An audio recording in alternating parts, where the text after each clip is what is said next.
right, thank you so much for joining us this morning. Again, I want to talk about parenting and resilience. Now, let me paint a picture for you. A loud bang, a sudden shout, a hint of danger, and in an instant, a young person jumps out of a window.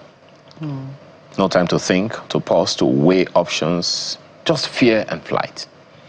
Sadly, this isn't fiction. It's becoming a troubling reality we've seen in recent weeks. What happened in on the Lagos Island, for instance, is one of those things. It makes us wonder why so many of our young people are quick to break under pressure. What is it about the way we raise our children that leaves them so unprepared for life's inevitable storms? This morning, we step into a deeper conversation.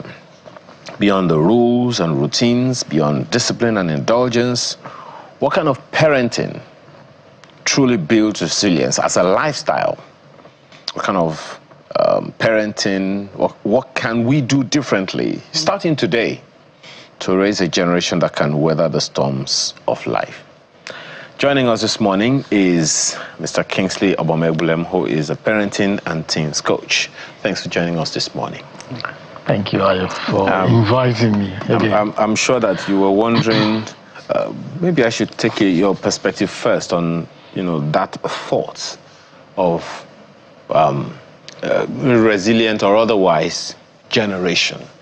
Where we were talking about this, you were talking about the wicked parents that we had, the things that they had to take us through and all of those things. Yeah. Go ahead.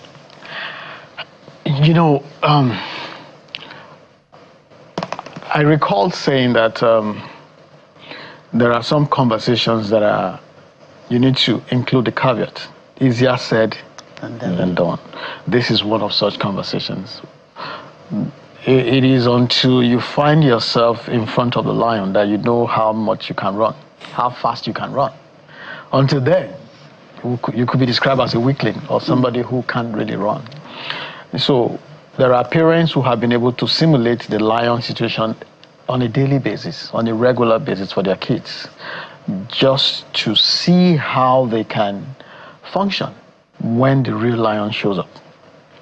However, there are parents that have done everything within their power to say, no, my children must not see a lion, let alone something that looks like one. And God forbid it will not be their portion. No lion will show up.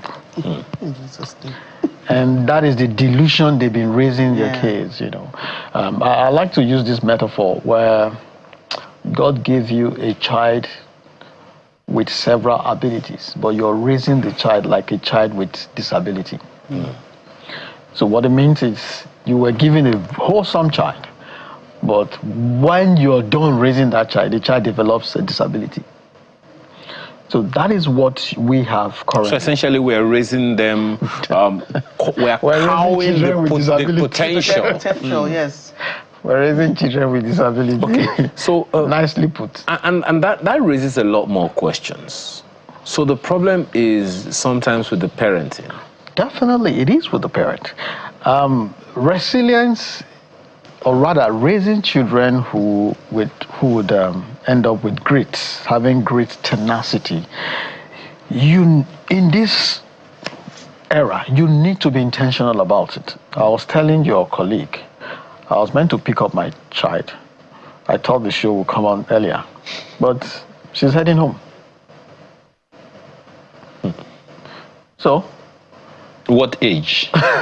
17. Now, at her age, I was raised in Benin. I went to Epuma, Auchi, to write my JAMB examination. And my parents didn't know. We got to Epuma. There was nowhere to sleep. I was an altar boy. He occurred to me, let's go to the nearest Catholic church, introduce ourselves to them as altar boys. And they allowed us to sleep in the auditorium. And the following morning, we had our bath outside and we went to the exam hall. We wrote the exam and we're back in Benin. Quick thinking. It's interesting. But my parents didn't know what they were doing when they were raising us. They didn't know what they were doing because it was by default. Do you understand? But today, we need to be intentional in raising resilient kids. How does that apply with parenting styles? Because I'm not even sure that parents know that, one, there is such a thing as parenting styles, and that, two, that they actually have parenting styles that are either positive or negative on the children.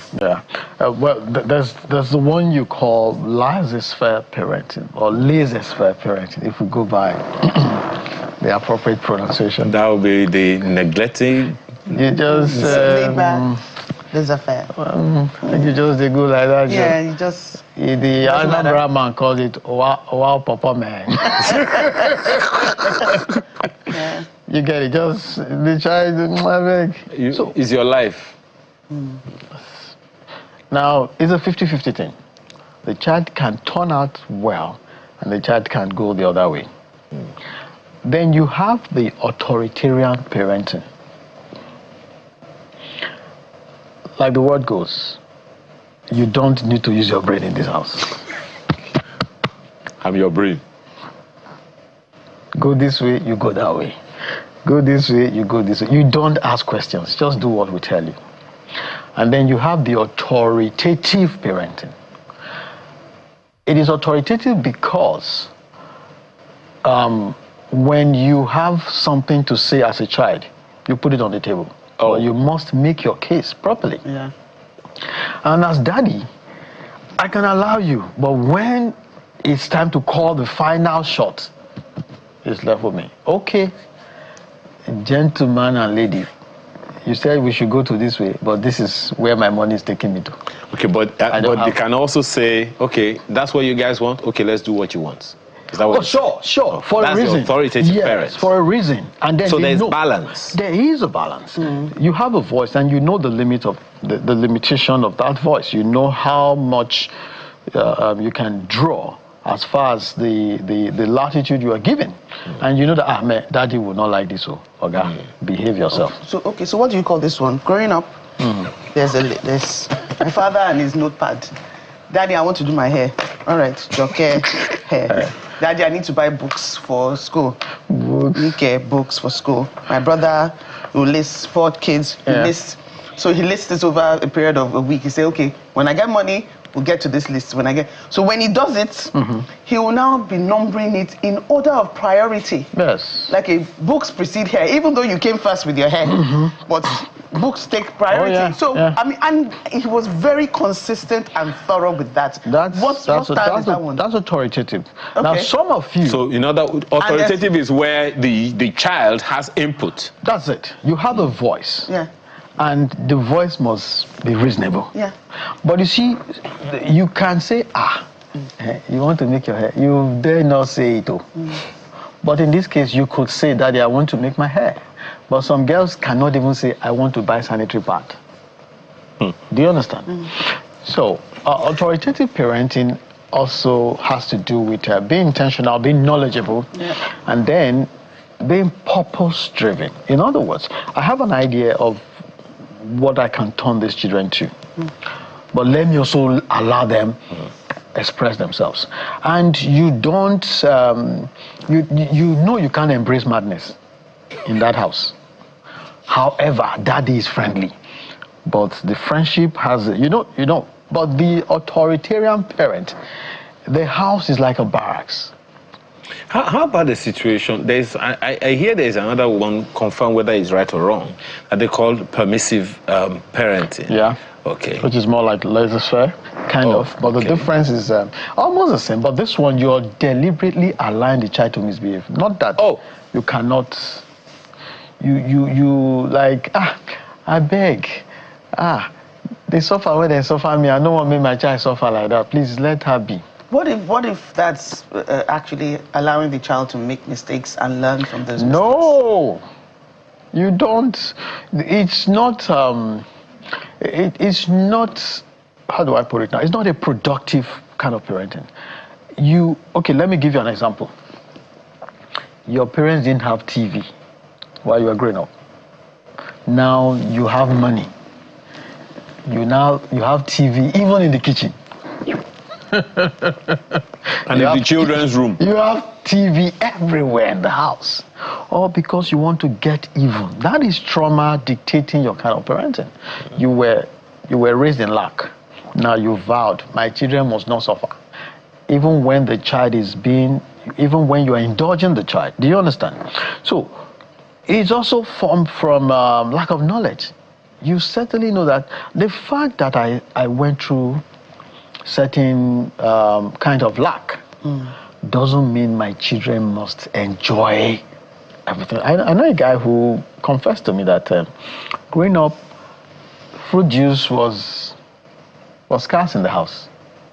And the day he drank fruit juice he bought with his money, he said, so this thing is good like this. So you know what the guy does? He can take himself out, he will drink water, and he will down a pack of fruit juice. You know how big that thing is? So in his house, you have fruit juice everywhere. And a 5-6-year-old boy will take a pack of juice and drink the whole thing. And we say, boy, what is this? No, boy. I beg, I don't want to make this boy live the kind of life when I live. So that's permissive parenting. Now, of course, you have helicopter parenting. Oh my God. Which one is that one again? Jets and aircraft. Helicopter, you know, somebody said, he said, when the tough gets going, when the going gets tough, the tough gets going. We have helicopter parenting. When the tough gets going, you call mommy and daddy. Oh. and they show up. they just appear. No. Ayo, what's that? Ayo, where are you? Oh, no. Honey, Ayo needs a pair of socks. Please, can you get Ayo a pair? So that child cannot be disciplined when mommy and daddy are... See what?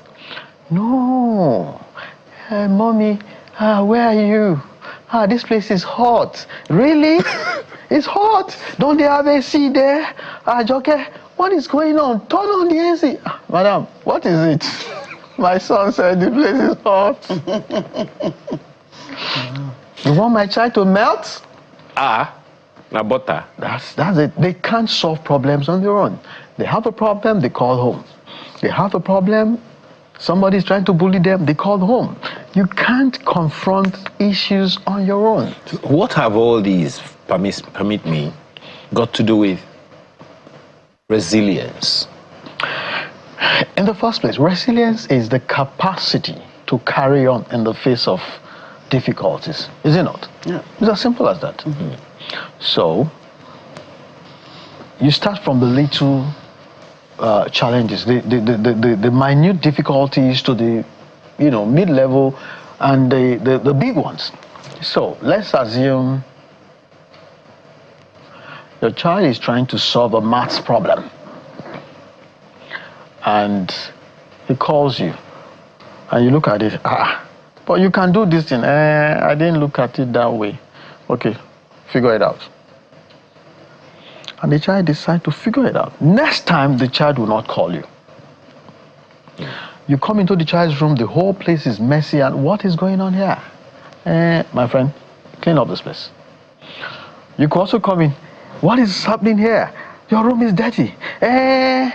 Jumoke, please come and clean his room.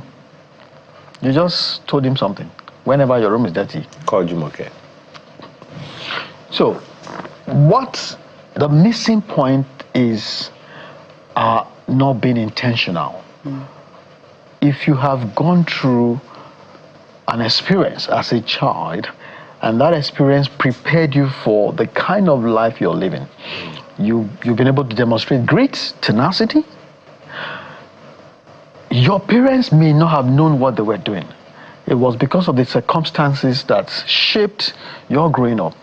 Now you have grit. In our own time, like I was telling Ayo, we need to decide. I want this child to be tough. I have the means to give him everything, but I'm not going to do that. So, like this uncle did, you are going to take public transport to...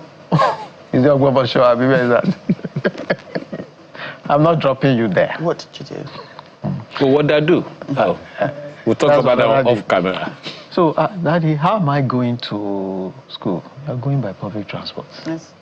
I will drop you at the park and show you the right bus to take. The bus will drop you at the final terminal. That is the terminal before your school. When you get to your school, you see buses, you hear grammar school, that is your bus. Once you get into that bus, it will take you straight to your school. When you get to your school, give me a call. End of story. Yeah. If the child goes through that route and comes back, the child has become another human being. Okay. Yeah. Again, call this part 1. Because we're always doing this to you. Thank you so much for your time this morning. Kingsley Ebulem is a parenting and teens coach. This conversation in particular, we have to have a part 2. Yeah, certainly. Thank you so much. I'm yours for the asking. Okay, so when we return, we want to check whether our artist of the week is a he or is she? He is a he. Let's confirm that. But whether let's confirm the kind of parenting he went through when we return from this break.